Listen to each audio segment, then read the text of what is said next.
But in addition to that is the at least attempt at parity. Okay. Right? Like TCU can beat a Texas. You know what I mean? Like Alabama can fall to a UCF in a bowl game at some given day. There's parity at times. Now, we've lost a lot of our parity because Alabama, Clemson, LSU, Georgia, Ohio State, they've kind of been on top. Not Texas. Team, and Texas has not, unfortunately. Yeah. But we've lost some of our parity. Yeah. But when you got quarterbacks who haven't taken a snap of meaningful football in college, making $1 million.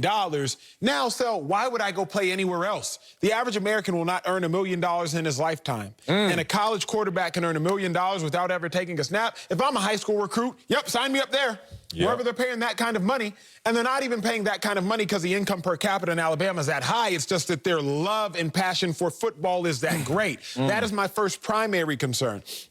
My secondary concern, do college athletes know what 1099 is or means? It's not like a route tree combination, okay? And it ain't how much licorice costs. It's not a stop, curl, and 2 go routes on the opposite side. It's not, let me get a Y-flat 1099. No. 1099 means a couple things. But the biggest thing you need to understand is they coming for them taxes. They want their money back.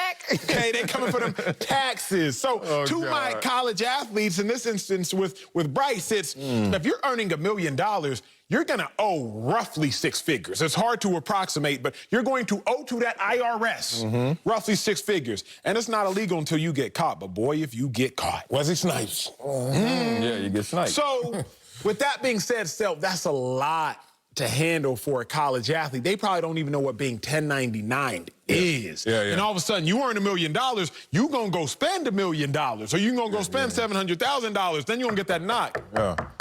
Hey, we need some money. Now, all of a sudden, you ain't got it. Yeah. Problem. That is a problem. It's a good problem to have, though. Trust me, I'd rather juggle as many balls as I can and drop a bunch than have no balls to juggle at all, okay? I love when people say, oh, what are you going to do about this? I was like, I'll figure that out later. I'll have the means to figure that out as well. To your point that you think that this is a huge concern, I don't. And look, I'm split on this because I think holistically I do see the concern because I see the inequity in this. And you love parity. I don't give a damn. Like, we don't have to all be the same. I know there's no such thing as equality. So I know the game is rigged for all different types of reasons. So therefore, I go into it knowing there's a game to play. And I know that the rules always change in that same game. So if I'm a college player right now, I have to understand what college is. College is the last step before reality, before the real world. The last one. Like, you're on the edge, you're on a cliff. Because I remember going from high school to college.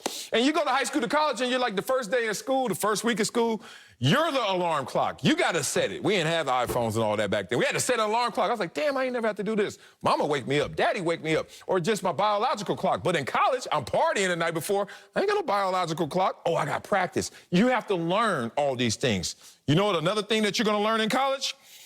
That you need to be prepared for reality. And guess what? In reality, there aren't things that are equal.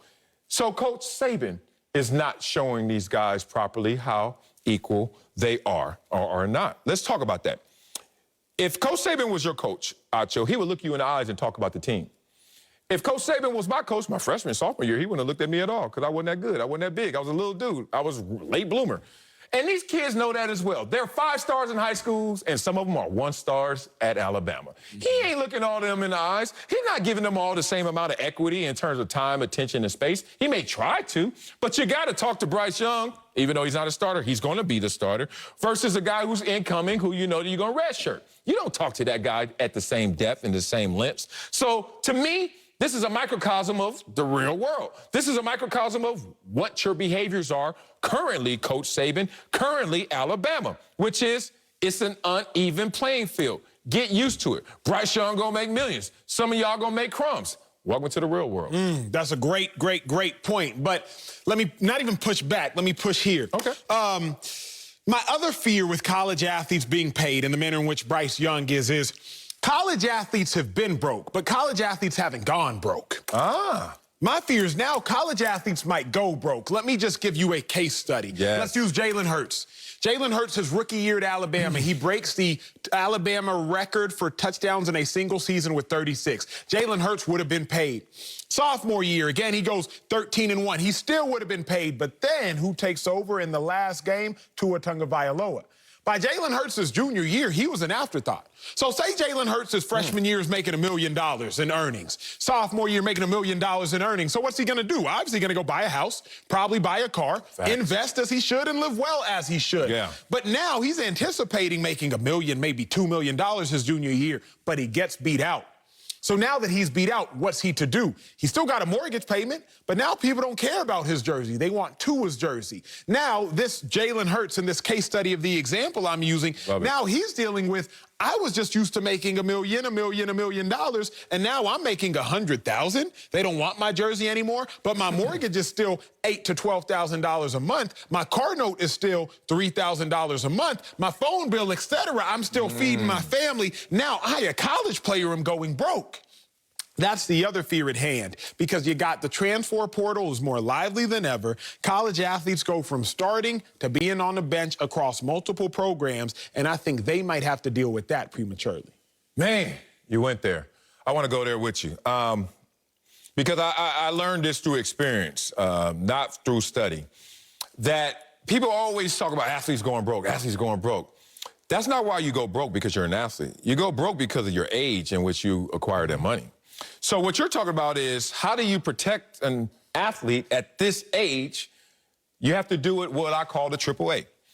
Athlete, A. Age, A. Annuity, A. Why annuity? Because it protects you from yourself. Let's spread this out. Look, Bryce Young, you got $1 million already? We're going to just right now, tax deferred, we're going to put that in annuity. Let's take $500,000 already, $500,000 over here. You can't see it. Who's going to do it? We could create a system, a team, his own advisor, whoever. But I think that needs to be a part, an addendum, another A, to what this new rule is. Until you're 35. Why? Because, trust me, when he turns 35, he's going to be like, thank God. Because it's not going to be on his 17th gold chain. It's not going to be on his 12th house or his 13th car. But here's... It's just going to... I know he earned it. And it's still your money. And it's going to be more money later. However, you can't go from 0 to 100 real quick. You're going to burn out, brother. But here's the problem, and you're exactly right, but the problem that people will argue, and not necessarily what I am arguing, but the counter thought is, I hear you. Now you're going to police my freedom again. I know. You've been policing me. I am. You wouldn't let me make a dime. You were selling my jerseys. You was making all the money. Finally, I'm free, and you going to come in here and talk about you're going to hold my money for me until I'm 35? You're right, because I can see right now some of the kids are a little riskier, families are riskier. People want to go into the investments. They don't want to go into the traditional markets. I want my money right now. I can make it, flip it. I can do what I want to do.